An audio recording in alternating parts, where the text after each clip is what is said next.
Yan lang naman. O, nandito pa rin ako at lumalaban. laban pa rin.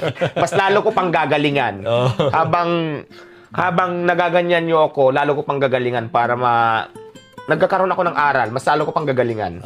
Mga hanggang kailan mo planong ipagpatuloy itong Diwata Paris Overload sa Pasay?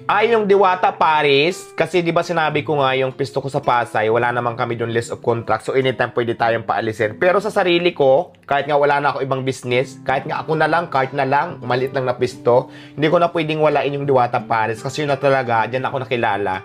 At dahil dyan, di ba, dyan ako nag-trending, marami na din akong napatunayan sa Diwata Paris na yun, kaya hindi na siya pwedeng mawala. So, kung mawala man sa Pasay, nandito ako sa Cavite, pwede ako maglagay dito kahit maliit lang. Basta yung Diwata Paris, nandyan na yan, nakatatak na yan, hindi na kayang burahin.